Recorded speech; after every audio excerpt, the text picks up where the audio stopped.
I never thought my world could fall apart so quickly. One night, my wife, a brave police officer, didn't come home.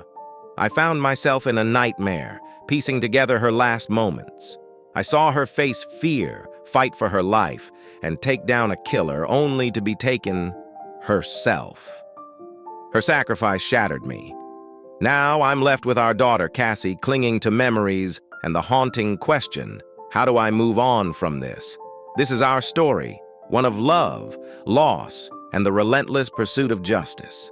Brittany Rogers gazed through the store's expansive front windows, meticulously surveying every inch of the nearly empty parking lot. Once satisfied, she unlocked the door, set the alarm, and exited within the required 30 seconds. She locked both the top and bottom locks and hurried toward her car, all the while scanning the area with her head on a swivel. Twice she turned and walked backward for a few steps to check behind her. Why had she stayed so late? She silently berated herself. Trying to finish her sales reports, which could have easily waited until the morning, was a foolish decision. She had become so absorbed that she hadn't realized how quickly time had flown by. Her plan had been to leave the office before dark and be home by now, not walking through the deserted parking lot of an empty strip mall. She wished she had opened her office across town, where the bustling 24/7 store ensured there was always someone else around, even if the rent would have been triple what she paid here. How could she have lost track of time on this particular night? She shivered, clutching her keys tightly, and glanced around nervously, peering into the dark corners where the alleys between sections of stores loomed like black holes. For the past 10 years, Halloween night had meant death for a woman in this city. She knew the police were out in force, but they had been for the last 2 years. Ever since an enterprising reporter had connected the dots and revealed that for the previous 8 years, a lone woman had been found stabbed to death on the eve of All Saints' Day. Each murder had been determined to occur before midnight. While no details had been made public, rumors painted a lurid picture of disembowelment and mutilation, reportedly shocking even the hardened detectives investigating the crimes. The police had mustered every available officer since then, but had yet to succeed in stopping the killings. Brittany shivered again. The hair on the back of her neck stood up, and she broke into a run, reaching her car. Her hands trembled as she fumbled with the keys. In her nervousness, she dropped them on her first attempt to unlock the door. The second try was no more successful as she attempted to insert the key upside down. Finally, she heard the reassuring click of the lock opening. At that very moment, just when she felt a sense of safety, she heard a sound behind her, a deep chuckle that froze the blood in her veins. Menace radiated from it as she jerked her head over her shoulder to look. All she could see was an outline, a form so dark it blended into the shadows as if the lights of the parking lot shunned it. She caught a glimpse of eyes beneath a hat brim. Hell was in those eyes, as surely as it was in the reflection of the long, gleaming knife that appeared. Brittany tried to move. She willed her fingers to open the car door, her legs to run, her arms to lift in hopeless protection of her body. But she stood like a statue, as though the glance of the figure had turned her to stone. All she could manage was a whimper deep in her throat as he approached. He was within 3 steps of her when, somehow, she regained control of one part of her body and screamed at the top of her lungs. Officer Christina Windsor stifled a yawn and glanced at the time. It was nearly 11:30. She had been on duty for over 10 hours with only a quick stop for a sandwich and a soft drink. Her shift had ended 2 hours ago, but like most of her fellow officers, she had stayed on duty. So far, the Halloween killer had not struck. Maybe the department's saturation effort would pay off tonight. More officers were on foot patrol in the city's heavily populated areas rather than in their cars. They were assisted by police reserve officers and auxiliary cops, all volunteers. The reserves were certified and trained, while the auxiliaries had only undergone a short departmental training course. Christina had heard that if this show of force wasn't enough to prevent a murder tonight, there was already talk of the governor calling out the National Guard next year. Jack would love that at home, less than a year back from a tour in Iraq. He'd had enough of alleyways, foot patrols, and danger. As a first lieutenant in his guard unit, Jack probably wouldn't be walking the roads or manning a barricade if it came to that next year. The attractive blonde officer scolded herself. She had been mechanically scanning the back of the business center, pointing the remote-controlled spotlight on each service door, each barred window, and each gap between the buildings. She had been on the job long enough to notice immediately if something was wrong, but she needed to focus fully on what she was doing. What if she drove into a restaurant's grease collector, as Danny Kubik had a few months ago while half-turned, watching a pretty girl? He was never going to live that down. She eased the steering wheel over to swing around the corner, checking the darkened drive-through window of the pharmacy, which marked the last business on this end of the strip. Now she would check the front doors. She considered getting out of the car and walking the front, rattling the doors as she did. She had just decided against it, thinking there was no point in exposing herself foolishly, when movement in the parking lot caught her attention. Frowning, she started to turn the spotlight on the lone car. When she heard the scream, her reaction was automatic. She slammed her right foot down on the accelerator, flicked on the high beams, and then activated the blue lights. Her other foot pressed the floor-mounted radio button as she reported the situation. She saw a figure turn and begin to run toward a gap between the buildings. The lights of her cruiser illuminated the knife clutched in one hand. She turned in the direction of the fleeing outline, chasing it until it disappeared into the dimly lit alley, then stomped on the brakes, sliding sideways to block the entrance. She leapt from the car and shouted into her shoulder mic that she was in pursuit of an armed suspect, possibly the Halloween killer, drawing her service weapon as she did. She started after the subject, calling out for him to stop. Between one step and the next, the world seemed to slow to a crawl. Dimly, she could hear dispatch acknowledging her. She could hear the woman still screaming by the car, the sound of distant sirens and roaring engines as her fellow officers rushed to her aid. Her mind flashed back to the previous night, snuggling on the couch with Jack and their 3-year-old daughter, Cassie, tucked between them. Jack had finished grading his 10th grade history students' tests, and it had been just cool enough to light a fire. The warmth from the flames, her husband's embrace, and her daughter's sleepy head on her lap had taken Chris to a safe place. That place was so safe that as she forced her mind back to reality, she felt fear for the first time and a desire to leap back into her patrol car and wait for backup. She couldn't. The fleeing suspect was still in sight. She had read last year's reports. They thought they had him trapped but had never been able to find him. Worse, he had slipped through the cordon with enough time to hunt down and murder his annual victim before midnight. All those thoughts flashed through her mind in less time than it took for the suspect to complete a step. Chris took off down the alleyway, her eyes fixed on the fleeing figure. He disappeared around a corner, ignoring her commands to halt. Sprinting ahead, she reached out and hooked a concrete pole, protecting the corner from wayward drivers, using her momentum to spin herself around. The blow was so hard that she didn't feel pain at first. It felt like a punch to her stomach. Only when she looked down and saw the knife hilt protruding from her body just under the bottom of her Kevlar vest did the agony hit home. She wanted to scream but couldn't find the breath. It hurt. Oh God, it hurt. A mocking laugh reached her ears. An unshaven face full of deadly glee thrust itself forward, so close she could smell his bad breath. "Oh, this time I topped it all," he sneered, equally mocking a beat cop. Suddenly, his face twisted in surprise and agony. Chris could barely feel her finger pulling the trigger, but the muffled roar between them assured her that her .40 cal had fired. She fired again, and then once more. He tumbled backward, falling to the ground and pulling the knife free from her as he did. For a moment she swayed on her feet, her pistol falling from her nerveless fingers. She covered the cold pain in her lower belly with both hands, her knees giving way and then collapsed sideways. A detached part of her mind noted the slight pain from the scrape of the concrete on her cheek. Her hands were wet and sticky, and she knew why. Her mind grasped what was happening, and she started to pray. "Hail Mary, full of grace!" Headlights and flashing blue lights filled her world. Car doors slammed and feet pounded on the cement, nearing her. "The Lord is with thee!" Gentle hands rolled her over. From the sounds of the cries, she knew she looked as bad as she felt. "Blessed art thou among women, and blessed is the fruit." She managed to pick out her sergeant's face among those clustering over her. His hands were on her wound, his body shaking with the effort to stop the bleeding. "Of thy womb, Jesus." People were screaming for an ambulance, for bandages, for a dust-off helicopter. Those cries should have been loud, but they were getting so faint now. Holy Mary, Mother of God, pray for us sinners. The faces of her fellow cops faded. It was quiet now. All she could see were her husband and daughter, smiling as she tried to reach out to them. Now and at the hour of our death. Amen. It was very dark.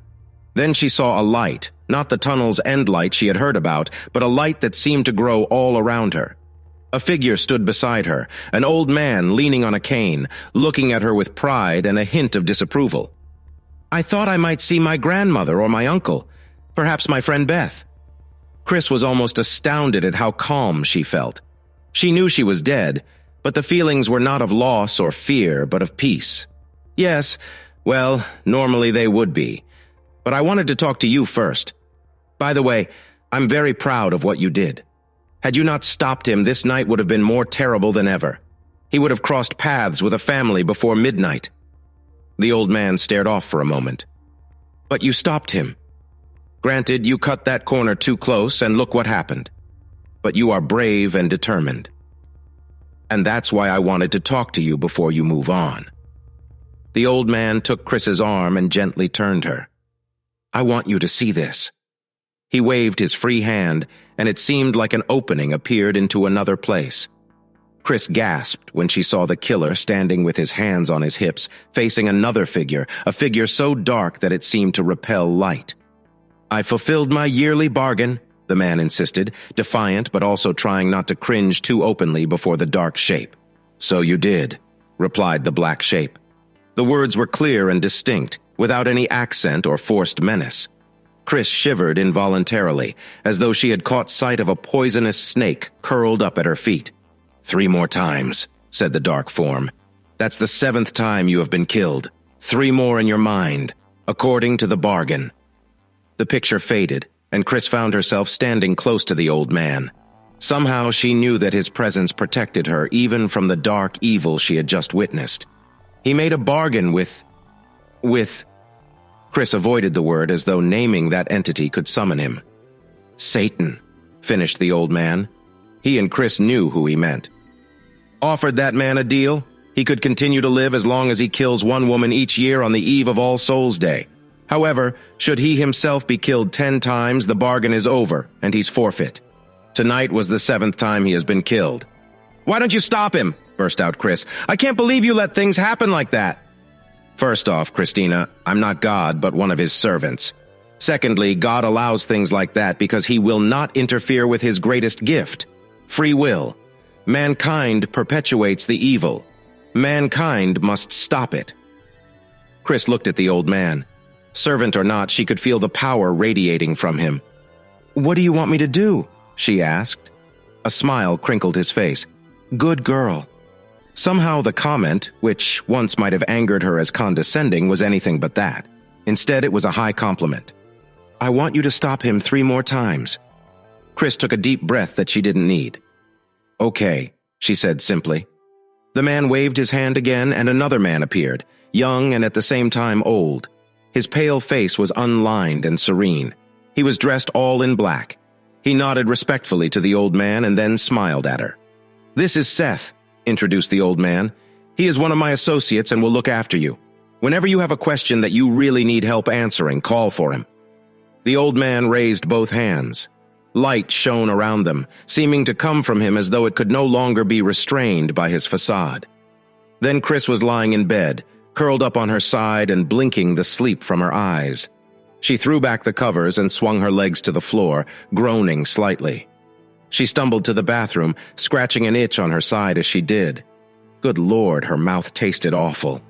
She spread her feet before the toilet and braced one arm against the wall, even as she began to wonder just what the hell she was doing and why her other hand had dropped down in front of her. She caught a glimpse of herself in the mirror mounted over the sink. Holy shit. What is it? Came a muffled female voice from the bedroom. Stubbed my toe, Angela. Somehow the name came from her lips automatically. Well, with what you had to drink last night, I can't say I'm surprised, came a tart reply. Chris examined the image in the mirror, flush-faced and fleshy, with sagging cheeks and a thick neck. She needed a shave and a haircut, she noted. Jack would never allow himself to get this disheveled. Then she looked down, particularly at what she held in her right hand, which was directing a stream into the porcelain bowl, mostly into the bowl. She noted that the seat was down and her aim wasn't perfect. "Seth," she whispered. "What the—" She paused, unable to think of an expletive suitable for addressing what she was sure was an angel. She simply asked, "What is going on?" The black-clad figure was beside her in an instant. "Oh, you're awake." Damn. I was hoping I was still asleep and dreaming. Chris realized she was still holding her penis and hastily released it. "Okay.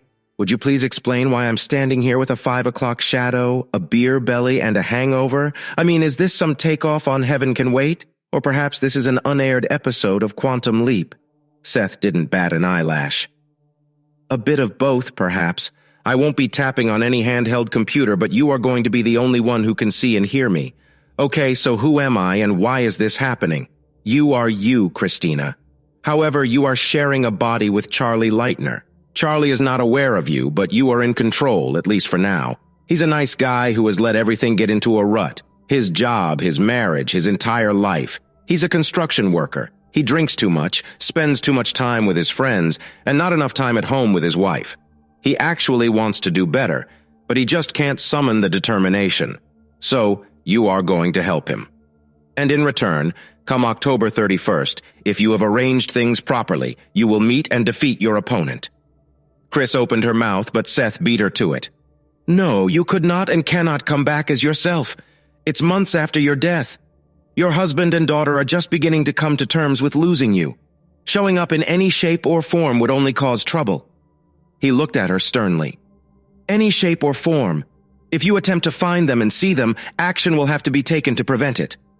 I'm sorry, but it's best for all concerned." "Okay," admitted Chris reluctantly. "But what am I to do?" she almost wailed. "I don't know anything about Charlie or Angela in there. Anything about his job, his habits." She stumbled, blushing. "Their sex life, anything." "Charlie is not gone. Just give him free rein, and the daily life will take care of itself. However, you need to give him some direction and get him in shape to handle the confrontation that will take place in 6 months. Don't just take over, although when need be, you can be in control. Work with him." Then Seth was gone. Following his directions, Chris somehow relaxed and let Charlie follow his morning routine. She showered, shaved with only a couple of nicks, and grabbed a cup of hot coffee from the kitchen before sitting down at the chipped plastic table. A few minutes later, Angela appeared to serve the breakfast that Chris had seen on the stove. Chris studied the other woman. She appeared to be a match, age-wise, with Charlie, around 30, about 5 feet, 4 inches. She wore a few extra pounds around her waist and bottom. She had light brown hair done up in curlers at the moment and was wearing a bathrobe. The legs peeking out were shapely but in need of tightening up a bit. But then Chris studied the body she was in and couldn't suppress the excitement. "Serves you right," came the tart reply. "I wish just once you would come home at a decent hour, not reeking of smoke and beer." The litany went on. Chris listened to it with half an ear, which was more attention than Charlie gave to it, she noted. Still, it sounded pretty justified to her. "I'm sorry," she finally said when Angela wound down. She hastily finished eating, went and brushed her teeth, and left. Angela was at the door and handed Charlie his lunch pail. A brief smack on the cheek was what she was given in return. That wasn't good, Chris thought. Sure, she and Jack didn't give each other Clark Gable and Vivian Leigh kisses every time one of them went to work, but they were a lot more affectionate than this. Chris sat back, allowing Charlie to drive his pickup to the work site. She'd definitely let him take the lead in the carpentry work. That was his profession. She just watched and listened as he sparred with and worked alongside his fellow construction workers. The only time she wanted to butt in was during lunch. True to form, the guys sat down together and proceeded to eat and whistle at every passing woman. Chris had gotten some of that when she first started on the force, the comments, the outright offers. However, by firmly standing her ground, she had stopped them and earned the respect of her fellow cops. But she wasn't here to make fellow workers politically correct. The 5 o'clock whistle blew, and everyone scrambled for their vehicles. One of Charlie's buddies, Joe, yelled to Charlie that they were going to Flanagan's, assuming his acceptance. Shocked looks appeared when Chris firmly announced, Sorry guys, I got something I have to do this afternoon. That thing was to stop by a gym and purchase a membership. Chris considered where to start. Due to his job, Charlie had good upper body strength but lacked endurance and agility. His stamina was non-existent, and the fat around his middle didn't help. She shuddered to think about his cholesterol levels, worried that he might have a heart attack from exertion when confronting the killer. They certainly weren't going to indulge in taekwondo, her favorite workout. By the time she had changed clothes, carefully ignoring the fact she was surrounded by half-naked men, she had decided to start with the treadmill. God, it was even worse than she thought. 5 minutes in, and Charlie was gasping for breath. They weren't even running. She pushed him, keeping his pulse elevated to the right level, and gave him a good, if limited, workout. She returned to the locker room and decided to take a shower there before going home. That wasn't the greatest idea she had ever had, Chris decided 5 minutes later. After all, she had never been in a men's shower room before, and being surrounded by nude male bodies, some of which were quite attractive, was more than she had counted on. She closed her eyes, concentrated, washed up as quickly as possible, and fled as soon as she could. Angela was quite surprised to have Charlie home at a reasonable hour, even though he fell asleep watching TV. Dinner was good, with Angela making an only slightly barbed comment about how nice it was to eat it hot for a change. Chris just smiled in return and agreed. The next morning was almost as bad as the first. This time, instead of a hangover, the pain was caused by the previous day's workout. A couple of hastily swallowed aspirins helped, along with the coffee and a chance to actually relax a bit and talk with Angela over breakfast. As Charlie drove to work, Chris thought over what she had observed so far. Getting Charlie in shape was going to be work, but it was something that could be accomplished. Mending the gap between Charlie and Angela was going to be harder. The morning conversation had been pleasant but impersonal. There didn't seem to be any real connection between the two people. It was as though they were simply sharing the same house and the same bed. Well, nothing good ever came easy. Charlie staggered away from the health club that afternoon, mentally protesting at the sudden drive to get him in shape and wondering where the impetus was coming from. Still, it did feel better to wake up without the usual headache. Even the aches and pains from the exercise seemed to be lessening, and he admitted that Angela wasn't on his case all the time. Saturday morning came, and Charlie cut the grass around their small 2-bedroom tract house and made some minor repairs that Angela asked him to do. Asked him, Charlie noted, not nagged him. Not even when he took a break in the hottest part of the day, watched the baseball game, and had a couple of beers. The first he had all week, he realized. Well, he smiled. That might make tonight even better than usual. Chris had been content to simply sit back and watch. She had made Charlie drink water when he got hot while mowing the grass, but that had been about it. She had wondered what the building excitement was all about, but had not delved into Charlie's thoughts. It wasn't until bedtime that Chris realized what had Charlie excited was that Saturday night was his and Angela's do-it night. Oh, crap. Okay, calm down, Christina, she thought. Maybe this isn't so bad. Think of it as a learning experience, something to reflect on. Experience the other side. Find out what you could have done for Jack to increase his pleasure. Resolutions were all very good, but Chris nearly screamed for Seth to get her out of this body when she felt Charlie's excitement. Once Charlie and Angela were done with lovemaking, Charlie fell asleep. No wonder, she admitted to herself. That wasn't much. Basically, no foreplay, no cuddling, and not much time. Okay, she was really going to have to work on this. But after searching Charlie's memory, she realized it wasn't all his fault. Maybe Angela wasn't getting much, but she wasn't helping either.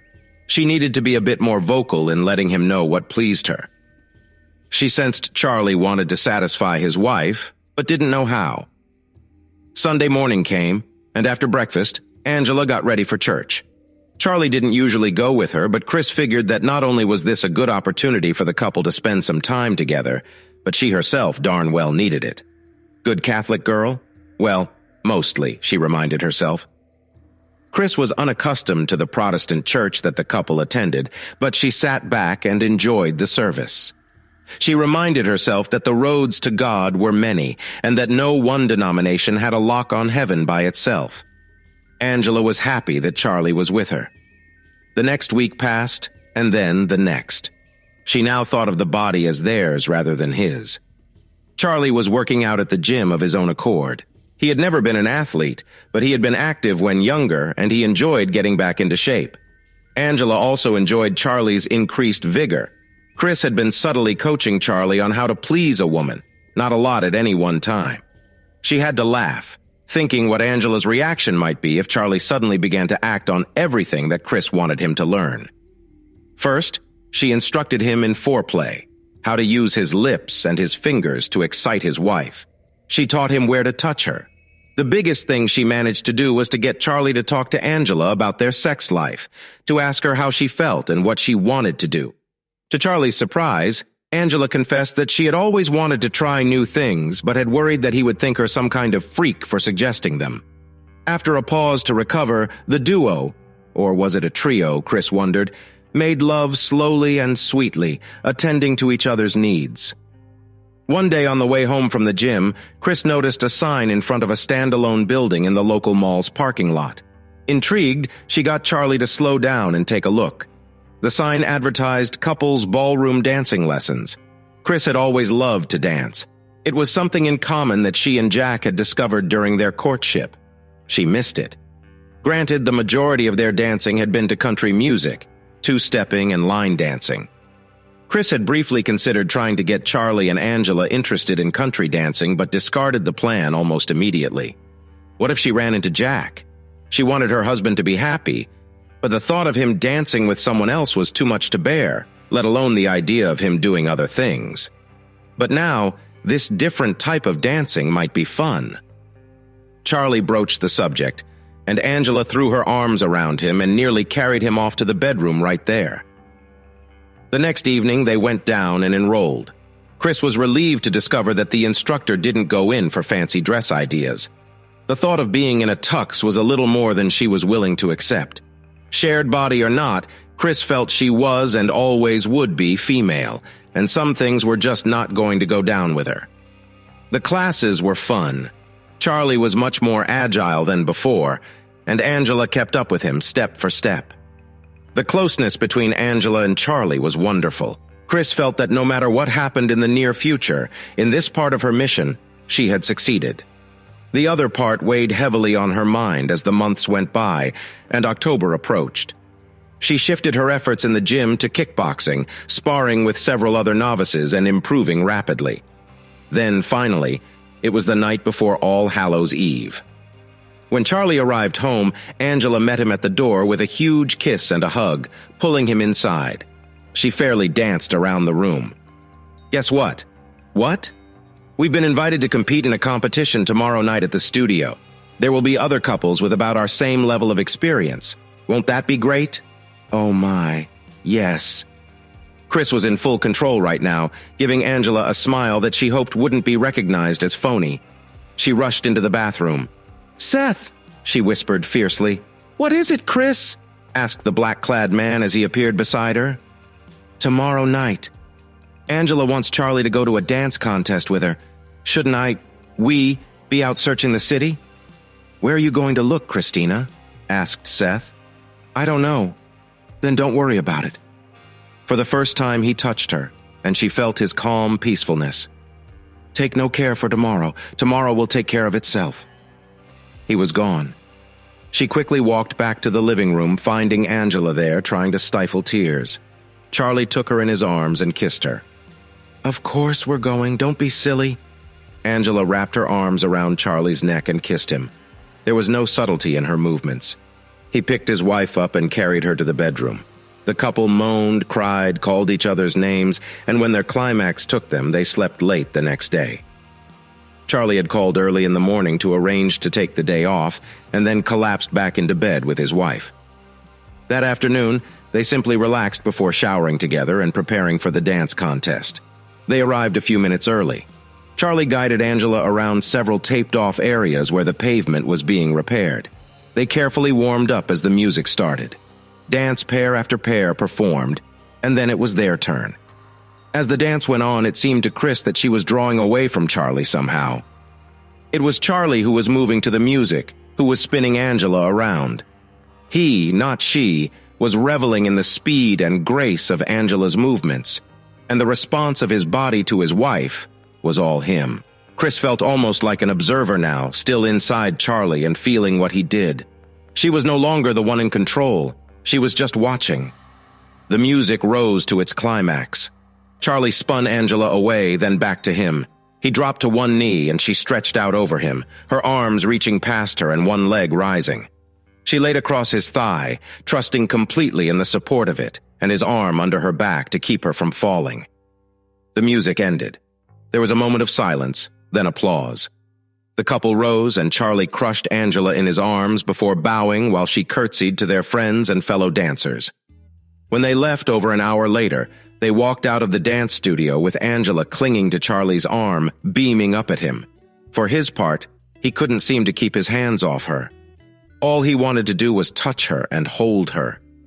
When they reached their car, he swept her up into a long kiss. The kiss was broken by a scream. The couple looked around and saw a young woman running across the parking lot, a dark figure in pursuit. Automatically, Charlie shoved Angela through the car door he had just unlocked, tossed in the keys, and slammed the door.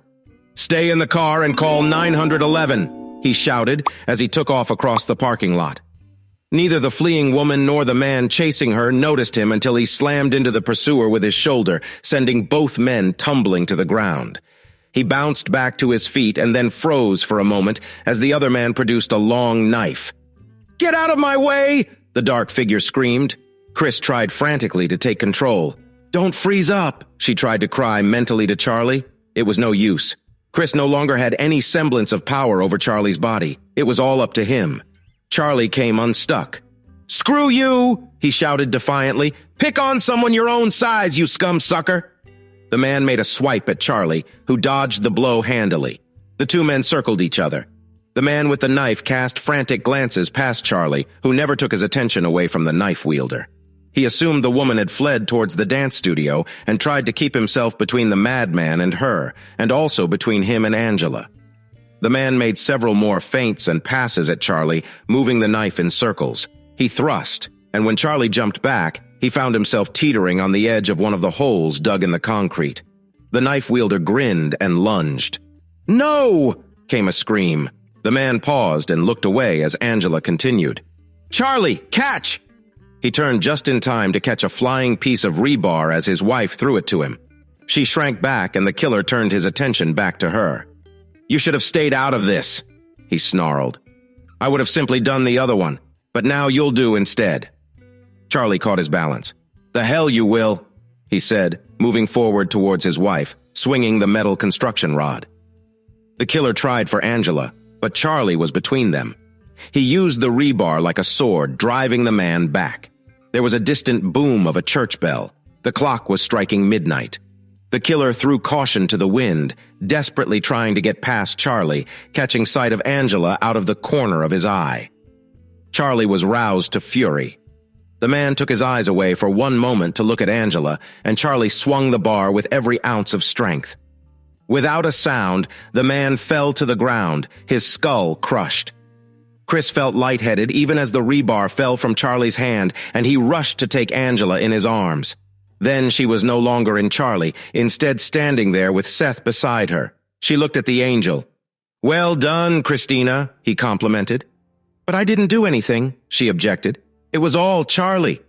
"Yes, but had you not guided him on the path you did, he would not have even been here, much less have been able to take the actions he did." The two watched as police cars, an ambulance, and even a TV van arrived. Chris watched the blonde female she remembered as one of the hosts of the early show begin to interview Charlie. "Well, some things change." She scanned the responding police officers looking for someone she knew. "Now, Chris, come on. None of that," reproved Seth. Chris blushed. Or would have, had she been capable of it. It was not easy having someone around who knew what you were thinking. "It's time for us to go." "Will Charlie be all right?"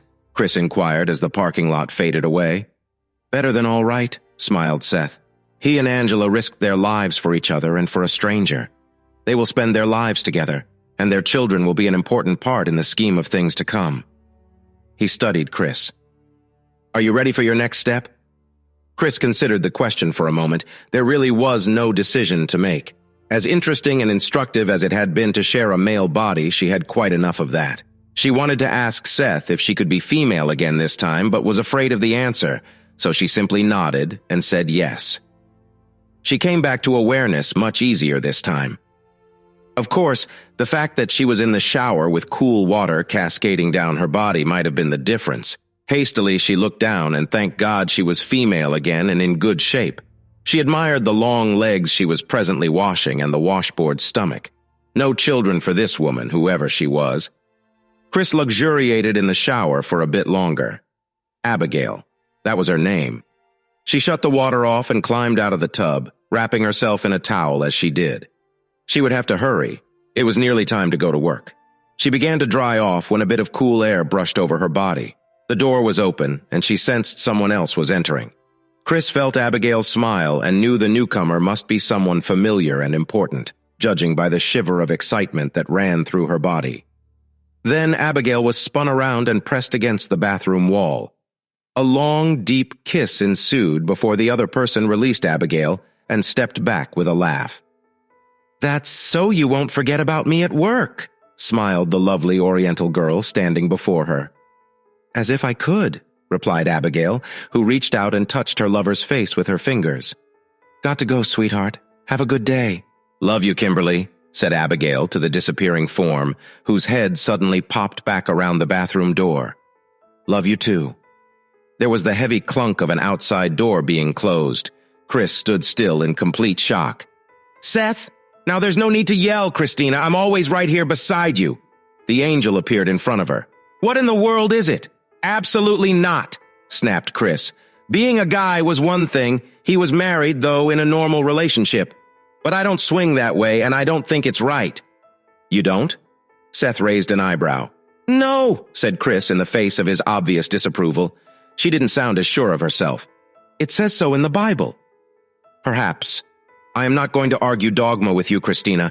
I simply want you to think when the end of time comes and the sheep are separated from the goats, who will be judged and for what reasons. Love and compassion are more than just words. They are actions and choices. Your journey is not about judging others, but about understanding them." Chris hesitated, considering his words. "But what am I supposed to do now?" "Live her life, learn, and help where you can. That's all you need to do," Seth replied gently. "Remember, you are here to understand and guide, not to judge. Now go. Abigail has a life to live, and you have much to learn." "What will Jesus ask? It's all laid out for you. Will he inquire about your sexual preferences? Or will he ask what you did for him when you did something for the least of others?" Chris closed her eyes. The judgment of the nations. She winced. She had always prided herself on her freedom from prejudice, like always. Pride came, and then a fall. She opened them and squared her shoulders. "What do I need to do?" Seth laughed gently. "Christina, you are not being delivered to purgatory. I think you may find joy here, even as you did with Charlie." His smile faded. "Abigail is a sheltered spirit who has lost her faith. All faith in God, her family, and most of all in herself. When she came out, her parents rejected her. She fled from her hometown to the city. Since then, she has simply gone with the rising and ebbing of the tide. She has been unable to make a stand on anything, take action on anything. She is adrift. Even her relationship with Kimberly, her source of happiness, is in danger because she won't fight for it. And the challenges are looming on the horizon. She will be tested not once but twice, and woe if she should fail." Then Seth was gone. Christina relaxed and let Abigail take the lead in getting dressed and going to work at the insurance company, where she worked as a claims representative. She let the other woman work, watching her. Chris soon realized why Abigail had chosen this line of work. She never had to back up any decisions she approved or disproved. If her rejection of a claim was challenged, she simply passed it to a supervisor. She worked hard, she was conscientious, and she never did anything to rock the boat. "Okay, I can live with that," decided Chris. But what else went on? She dipped into Abigail's memory. She passed quickly through the past year, including her meeting with Kimberly, the details of which just about made Chris and Abigail both blush. She looked farther back. She wanted to see the details of the fight with her parents that had led Abigail here. Chris found those memories, but they were all a blur. There was shouting, Abigail's father's stern face and her mother's weeping one over all. There seemed to be a thundering voice that overrode anything the young woman had tried to say at the time. There was a door slamming and tears blinding Abigail as she recalled bundling her possessions into the car and roaring out of the driveway. But what was that younger face she could see also streaked with tears? Well, that would come when it needed to. In the meantime, Chris needed to settle in with this new situation. In some ways, it was surprisingly easy. Kimberly and Abigail both went to their jobs and came home. They shopped for food and clothing and cleaned up the house. It was just like any other relationship. They went out to eat and to crystallite, went to the gym to work out on a regular basis. In fact, both women trained in martial arts, although not the same school Chris was familiar with, but she adapted. Of course, there was the strange feeling of waking up, snuggled to another woman, kissing her goodnight, and all the touches and affectionate gestures that went along with being a couple. It was much closer to how Chris and Jack had behaved than how she had first found Charlie and Angela. Acting, love, was love. Curiously, Kimberly was gone so much right then with her job, and with both of them tired when she was home, Chris was very relieved. But she knew the challenges ahead would require her full attention and effort. She had to help Abigail find her strength and faith again. She admitted to herself, though, that she looked forward to having Kimberly home. It felt wonderful to Abigail, and safe for them both to go to sleep in the other woman's arms and wake up there. She felt a gentle yet fierce air of protection from Kimberly, and that was good. Abigail needed that.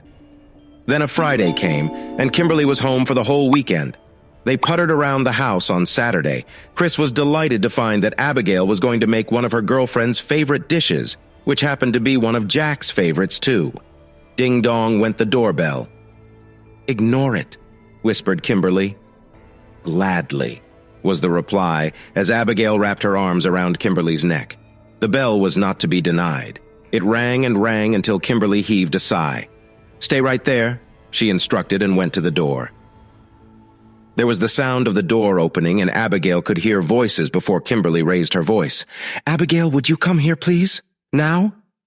Abigail hurried to the front hall. She stopped and covered her mouth. There was the pale face that Chris had seen in her host's memories. With that sighting, the memories opened, and Abigail cried out, "Naomi!" The pale young girl in the doorway swayed on her feet, her eyes fixed on Abigail. Then she started to crumple. Kimberly caught her, and Abigail was beside her in an instant. "Let's get her to bed," said Abigail. Kimberly nodded, and the two women carried the teenager to the spare bedroom and covered her with a comforter. Abigail sat with her sister until the exhausted young woman fell asleep. She continued to sit with her, falling asleep in the chair beside the bed with her hand holding her sister's.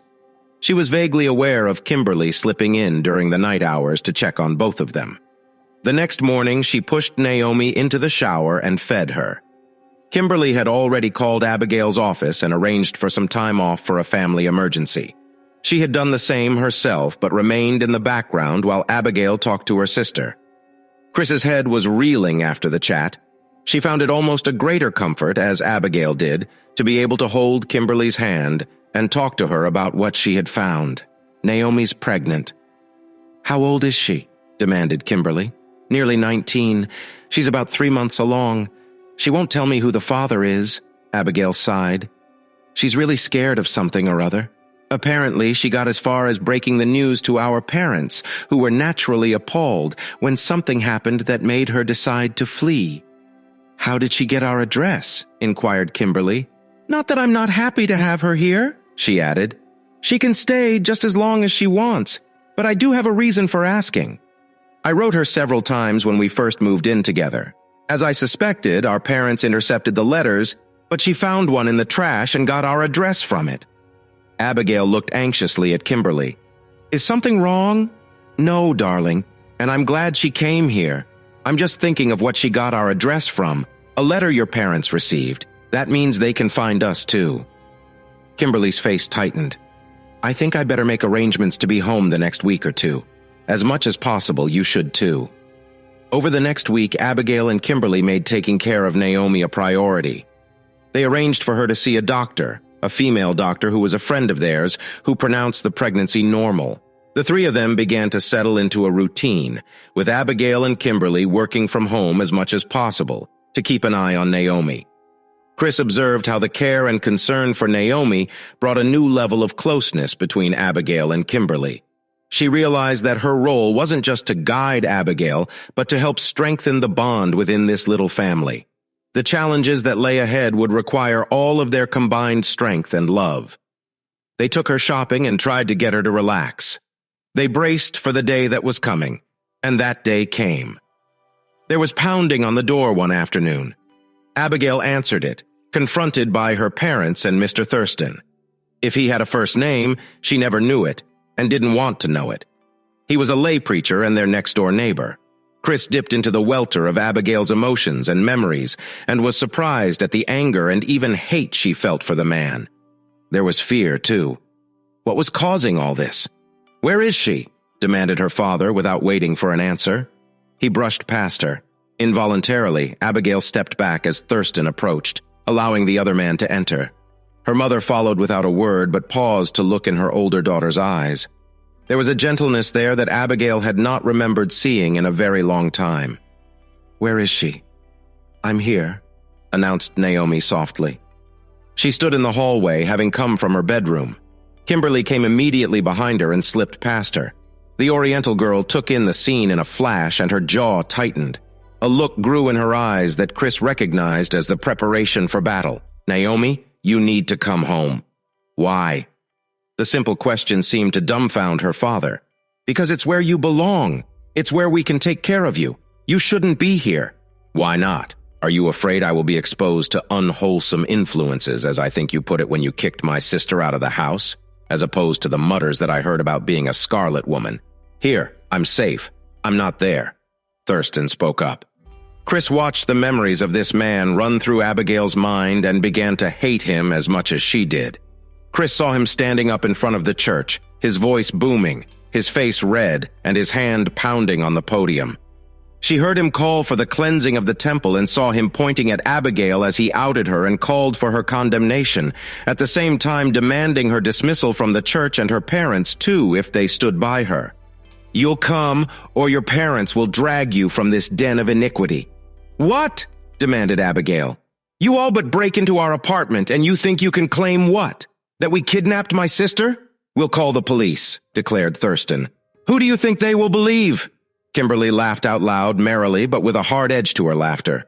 She crossed to the desk in the corner and retrieved a small leather folder, holding it up. She displayed an ID card and a badge. "Special Agent, Class of the Drug Enforcement Administration, would you like to use our phone to make that call?" "Thurston, shut up." Something was stirring in Abigail's mind, and Chris examined the lay preacher neighbor based on what she had learned through Abigail's memories. Thurston, although being as self-righteous as always, was not nearly the loud-mouthed gospel shouter he usually was. He was practically subdued, not at all like him. A suspicion grew. Abigail was unsure of why he was being so much quieter than usual, but that was overlaid by her fear of him. Chris wasn't afraid of him at all, and her police-trained instincts were screaming at her. She observed Thurston, she observed Naomi, her suspicions crystallized. Without thinking, she spoke through Abigail. "I'll be damned!" She bit off the rest of the final word. "What?" Surprising Chris, Abigail surged to the forefront, brushing Chris aside. Naomi was Abigail's sister, after all. "Naomi, why is Thurston here? What aren't you telling us?" Abigail demanded, her voice trembling with emotion. Naomi's eyes filled with tears, and she looked down. I couldn't stay there anymore. After I told them I was pregnant, things got worse. He started showing up at our house all the time, making things even more unbearable. When I decided to leave, he tried to stop me. He's been following me, trying to make me go back." Abigail felt a surge of protectiveness. "You're not going anywhere with them, Naomi. You're staying here where you're safe." "You're making a mistake," Thurston growled. "She belongs with her family." "No," Kimberly interjected, stepping forward. "She belongs with people who care about her and her well-being. And if you try to force her to leave, you'll have to deal with me and the law." Thurston's eyes narrowed, but he said nothing. Abigail's father looked conflicted, his anger waning as he took in the scene. "Please, Dad," Abigail pleaded. "Let Naomi stay. Let her have a chance to be happy and safe." Her father hesitated, then finally nodded. "Fine. But know this, Abigail. You're responsible for her now." "Always have been," Abigail replied softly. As her parents and Thurston left, Abigail felt a weight lift off her shoulders. Naomi was safe, and they had a chance to rebuild their family in their own way. Kimberly wrapped an arm around Abigail, offering silent support. "We'll get through this," she whispered. "Together." Finally, something had triggered the other woman's determination, and Chris knew she was about to make a stand as she crossed to stand in front of her sister. "Naomi, I know you know." "Know what?" demanded their father. "I was talking to Naomi," Abigail called over her shoulder. She looked into her sister's eyes. "Honey, I know. Stop taking the blame for this. You're hurting yourself. You're even hurting Mother and Father. They deserve to know." She turned and looked at Thurston, who paled. "Oh, God. You do know," Naomi whispered. "Yes, tell them. Tell us what?" Anger had faded from their father's face, replaced by puzzlement and, yes, Chris noted, uneasiness of his own. He made no repeat of the statement he had made a year ago about Abigail never calling him father again. "Don't!" came a half-plea, half-command from Thurston. "Don't!" "What?" the girl's mother demanded. Suddenly she took a sharp breath. "Oh, God!" "What?" This time it was a plea from their father. "Tell him, Naomi. Mom's already figured it out." Naomi took a deep breath and pointed at him. "He's the father."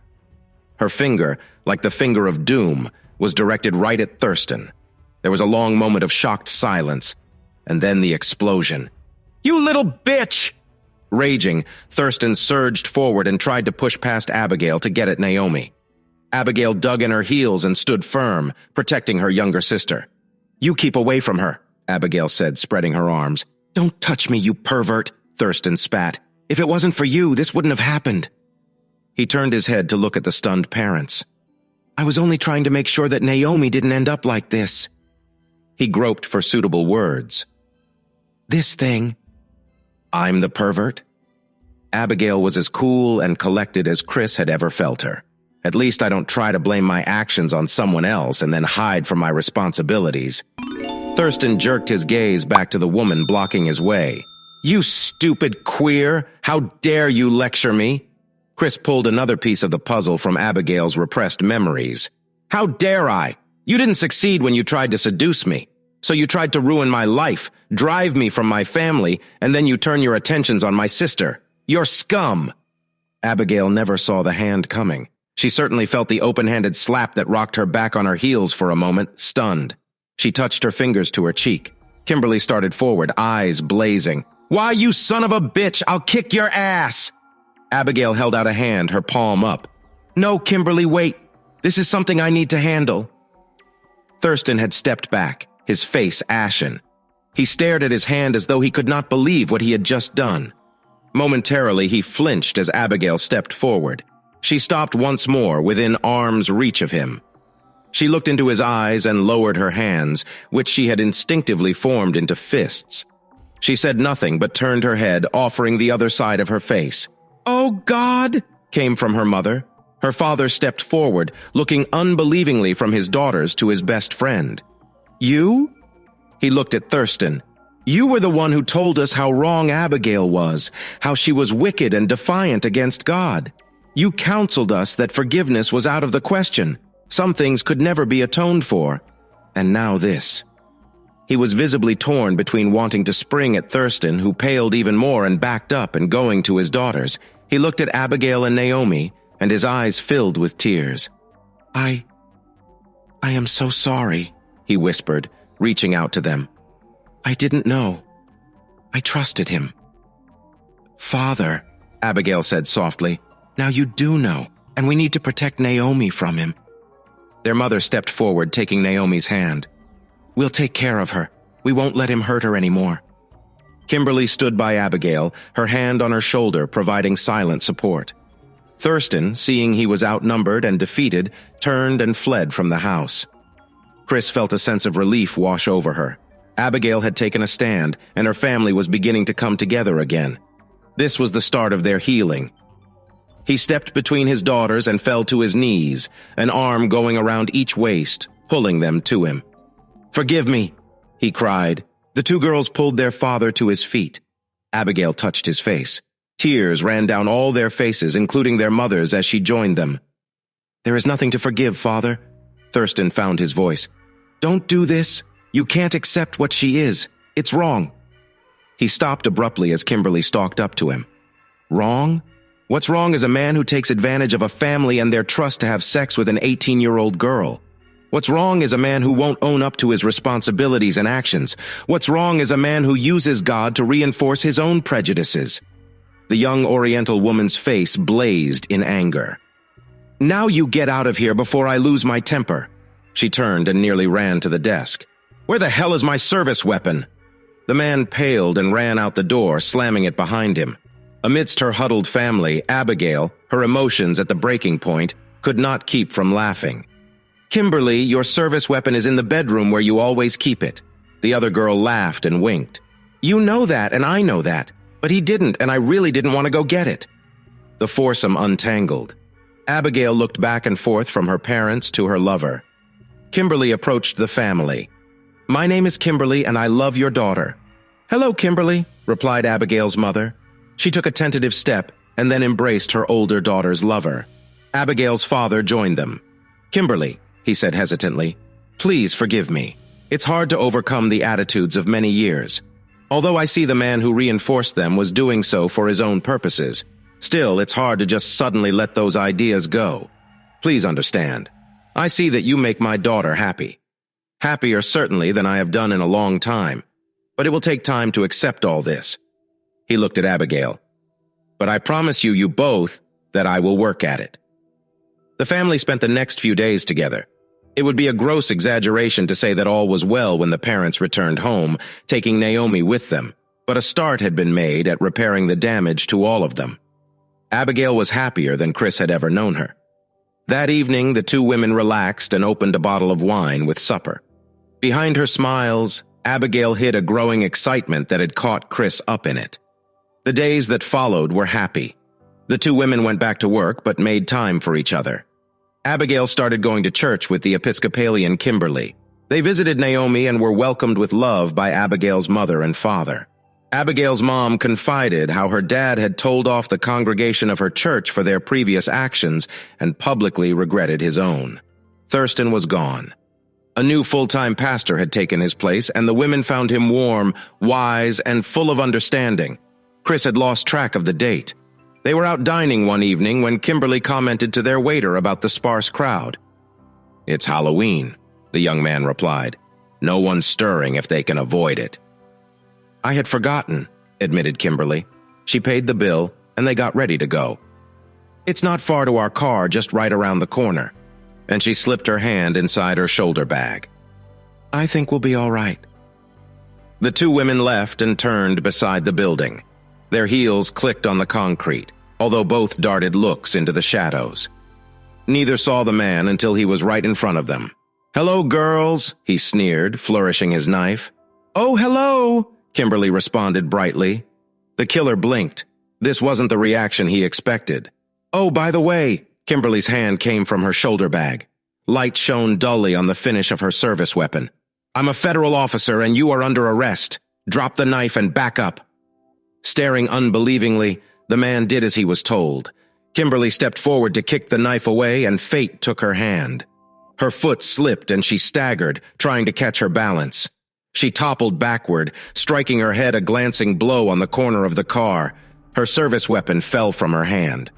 A dark chuckle came from the man, and he picked up his knife and advanced on the dazed woman. Abigail screamed, "No!" The man ignored her as he crouched over Kimberly, reaching for her. Then it was his turn to stumble as Abigail slammed a snap kick into his side. She followed up her first assault, punching and kicking as she had been taught, forcing him away from Kimberly. He tried to regain his balance, waving the knife in front of him. She went into a full spin and drove her foot against him with all her strength. The killer collapsed to the ground. Abigail looked at him with shock. Her kick had caught his wrist and turned the knife back against him. He lay there, his eyes open and unblinking, the hilt jutting from his chest. The lightheadedness and the feeling of being pulled away were familiar to Chris now. She watched from the side as Abigail snatched up Kimberly's weapon and kept one eye on the downed killer while she scrambled to check on her girlfriend. The quick once-over must have had a satisfactory outcome, as Abigail let out a heartfelt sigh and her body relaxed somewhat, still keeping watch on the motionless man. She dug in her purse and used her cell phone. Chris became aware that Seth was standing beside her, even as her ears caught the distant growl of sirens. "Time to go," he said quietly as he touched her arm. "Wait," protested Chris. "What is going to happen to them? Are they going to be all right?" "I certainly hope so, but I don't know. I do know that Abigail is much stronger now than she was. She's made some peace with her family, and she'll have Kimberly with her as she deals with having taken someone's life. There are decisions ahead of her, and I don't know which direction she might choose." Chris was confused. "You said something about Angela and Charlie's children. That implies that you know something of the future. I don't understand. Is the future already written? Is it predestined?" "Good questions, which I'm not sure I can answer. God knows the future, but his seeing it is not the same as his making it happen. Sometimes he reveals things, sometimes he doesn't. In Kimberly and Abigail's case, I just don't know." Seth's manner became brisk. "Now then, that's 2 down and 1 more to go. Breathe, Christina." She glared at Seth. "I suppose this time I get to come back as a child, or perhaps a dog. Let me remind you, Chevy Chase did that already, and I didn't think the movie was that funny." Seth smiled gently. "Oh, this time I think you'll be right at home, Chris." His face turned serious. "Remember, Chris, your entire life you make mistakes. They're not held against you. Not by me, not by my captain, and not by him to whom we all bow. But you are expected to learn from those mistakes and not repeat them." "Am I going to see you again, Seth?" Chris asked once more. "Only when your days are finished. Until then you won't see me, but know that I will always be at your side." Moved by a sudden impulse, Chris threw her arms around the angel. She straightened up and gave him a smile marked by determination. "Okay, I'm ready. One more time." The world swam for a moment. She adjusted the steering wheel as she blinked, looking at the darkened drive-through window of a pharmacy. She swung the patrol car around the corner. Now she would check the front doors. She considered getting out of the car and walking the front, rattling the doors as she did. She had just decided not to, thinking there was no point in exposing herself when movement in the parking lot caught her attention. Frowning, she started to turn the spotlight on the lone car. When she heard the scream, her reaction was automatic. She slammed her right foot down on the accelerator. She flicked on the high beams and then cut on the blue lights. Her other foot pressed the floor-mounted radio button as she reported the situation. She saw a figure turn and begin to run towards a gap between the buildings. The lights of her cruiser illuminated the knife clutched in one hand. She turned in the direction of the fleeing outline, chasing it until it disappeared into the dimly lit alley. Stomping on the brakes, she slid sideways to block the entrance and leapt from the car. She shouted the information into her shoulder mic that she was in foot pursuit of an armed suspect, possibly the Halloween killer, drawing her service weapon. She started after the subject, calling on him, as she thought the figure seemed male, to halt. Between one step and another, the world seemed to slow to a crawl. Dimly, she could hear dispatch acknowledging her. She could hear the woman still screaming by the car. She could hear the sound of distant sirens and roaring engines as her fellow officers rushed to her assistance. Her mind flashed back to the previous night, to snuggling on the couch with Jack with their 3-year-old daughter, Cassie, tucked between them. Jack had finished grading the tests his 10th-grade history students had taken that day, and it had been just cool enough to make lighting a fire possible. The warmth surrounding her from the flames, from her husband pressed against her, from her daughter sleeping with her head pillowed against her, all took Chris away to a safe place. The place was so safe that as she forced her mind back to reality, for the first time she felt fear and a desire to leap back into her patrol car and wait for backup. She couldn't. The fleeing suspect was still in sight. She had read last year's reports. They thought they had him trapped, but had never been able to find him. Worse, however, he had slipped through the cordon. He had done so with enough time to hunt down and murder his annual victim before midnight. All those thoughts flashed through her mind in less time than it took for the suspect to take a complete step. Chris took off down the alleyway, her eyes fixed on the fleeing form. He disappeared around the corner, ignoring her demands for him to halt. Sprinting ahead, she reached out and hooked a concrete pole protecting the corner from wayward drivers, still running. She planted her left foot and pushed to her right, shoving against the post with her hand as she used her momentum. She sprang away from the corner even as she spun to face the backside of the shopping center. The blow caught her between the breasts and staggered her as the knife blade impacted on the shock plate of her protective vest. She staggered back but retained her footing as the wild-eyed figure before her tried to regain his balance. She lifted her service weapon into a two-handed grip, her training taking over. She barked, "Drop the knife now!" The man before her did no such thing. Screaming wordlessly, he ran at her, the blade high over his head. Without aiming, Chris centered the front of her weapon on his chest, her arms locked before her in compliance with her training. She fired twice. The killer staggered but continued to try to reach her, swinging the knife feebly. He fell, but even then he continued to crawl after her.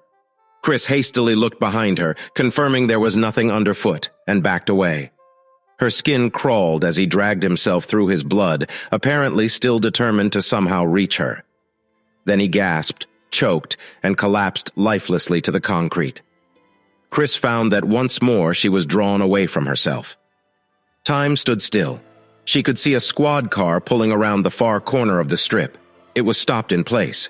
She looked behind her, a splash of red and blue lights that marked another arrival. She couldn't see yet, was frozen in stillness against the trees behind the concrete. A form rose from the ground. Chris attempted to train the weapon her spirit self wasn't holding on him as she recognized the killer. But he couldn't see her. Instead, Chris shook at the bestial look of fear on his face. She heard him screaming over and over, "No, no!" Before he threw his arms over his face, he was blotted out by an enormous shadow. Then he was gone, leaving behind only the stench of sulfur. Chris tore her eyes away to see the old man standing near her, his eyes fixed on the last position of the killer. She wanted to hide behind him in case whatever had just taken the damned killer came back. Instead, she forced herself to remain calm and looked at him. "He won't be back, Christina. Him or him. Neither of them. Oh. My ancient foe lurks close, always hoping and scheming for a soul to take for his own. But as long as your guard is up, Christina, you need not fear him." "It sounds strange," admitted Chris. "I know what that man was capable of, and I can only imagine all he did. But somehow, for some reason, I felt sorry for him, for his fear, and for what I can only guess he will suffer. But I guess that he made his choice long ago and had no choice. No, you see, that's wrong, Christina. There is no devil in Daniel Webster. At any time, he could have turned his life around. The mercy from above is infinite and can be appealed to any time before the end." Chris nodded in understanding. "It's not that he couldn't, it's that he wouldn't." "Exactly." The old man leaned on his cane with both hands and beamed at her. "Now then, young lady, you need to get back to your life. You have a lot to do and a family to get home to." Tears filled Chris's eyes. You mean I get to go home?" He leaned forward and kissed her on the forehead. "That's exactly what I mean. Your life is yours to live now, Christina. You have done much, seen much, and learned much. Put it all to good use. And until we meet again, God hold you in the palm of his hand." Chris blinked. Movement around her resumed. The car screeched up. Fellow officers boiled out of the alley, and her sergeant was asking her if she was all right. Hours later, the TV crews and the reporters had left. Internal affairs had finished. In a surprise move, the inspector heading the investigation shook her hand and assured her she had nothing to worry about. The shooting was completely justified, although she had thought so. She had been surprised at the ease of the questioning. As she headed for the locker room, she ran into her sergeant and said as much. He had snorted. "Chris, you're a hero. If you had gunned that scum sucker down at high noon in the middle of church from behind, no one would say anything." Taking in her appearance, the old veteran softened. "But you done good, Chris." He put his arm around her shoulders and hugged her. "Now go home, and Chris," he added as she turned to leave, "don't you ever tell anyone I just hugged you." She laughed out loud. "Your secret's safe with me?" Chris sat in front of her locker. She often took a shower before putting on her civilian clothing and going home, but tonight, all she wanted was to go home. Thoughts of Jack and Cassie chased everything else from her mind. With a burst of energy, she changed and almost ran to her car. She was going home. She pulled into the driveway and got out of her car. The front porch light was burning, and she could see light that looked like it was coming from the kitchen. She unlocked the door, closed it, and locked it, turning off the outside light. She followed the source of the light to the kitchen. Jack was sitting there with 2 cups of hot tea. Wordlessly, he handed her one. She took a sip, then set it on the table and threw herself into his arms, muffling her sobs against him. She cried herself out. "Hey, hey!" Jack stroked her hair. "It's okay." He tipped her face up and kissed her. I know. You've had one hell of a day, baby. More than you could ever know," she thought. She looked up at her husband. "There was a time," she said, "when I thought I was never going to see you and Cassie again." Jack kissed her again. "Well, let's go see her." They tiptoed down the hall and peeked into their daughter's bedroom. Chris drank in the sight of Cassie sleeping peacefully. She strove to keep the tears from flowing again. Bending over, she kissed her daughter gently on the cheek and adjusted the blanket covering her small form. She wrapped her arm around her husband's waist and walked back to their bedroom with him. She took a quick shower, donned a short, thin nightgown, and headed towards the bed, brushing her hair. Jack was already there, stretched out on top of the sheet in a pair of cotton boxers. She climbed onto the bed and snuggled up beside him, smothering a yawn as she did. They lay together in comfortable silence for a few minutes. "Jack, what would you say if I told you I'm thinking about leaving the department?" Her husband took a few moments to answer. "First, I would be tempted to yell hallelujah, but then I would come to my senses. Darling, you are doing what you want to do, what you've dreamed of doing since we were teenagers. I've always supported you just as you supported me when I decided I wanted to be a teacher instead of a lawyer, and when I deployed to Iraq. Never a word from you that wasn't encouraging. Well, I was thinking of a change, but I would still be working in law enforcement. You remember Dan Willis?" "Sure. Big old bear of a guy who was your field training officer?" "Yes. I saw him last week, and he's now working as a special investigator for the district attorney. There are 2 slots open on that squad. It requires you to be a certified and sworn officer, but it's like being a detective. I'd be in plain clothes. And although, of course, there would be late hours sometimes, Dan assures me that most of the time he works 8 to 5. Jack hugged her. "It sounds great, but don't make any decisions right now, honey. Sleep on it. Think about it for a few days." "All right," Chris agreed. Then she got a wicked smile on her face, snuggling up to her husband. She ran her fingers over his bare chest, stretching up a bit. She kissed him. "I have been thinking about one decision for some time now." "What is that, Chris?" "That Cassie should have a baby brother." She kissed and looked up at him. "Have you stopped taking your birth control pills already?" "Of course not, silly. Not without talking to you first. It's a big decision, too. And we agreed we would always make those together. 2 things. Jack touched Chris's cheek and she kissed his fingertips. "First, I've been thinking of that too, and it's a wonderful idea. And second," Jack's voice trailed off. "Second?" inquired Chris. "Second, I think that as much fun as where you were headed was going to be, we should practice doing it the old-fashioned way if you're going to have another baby." Jack, oh God, I love you," she said.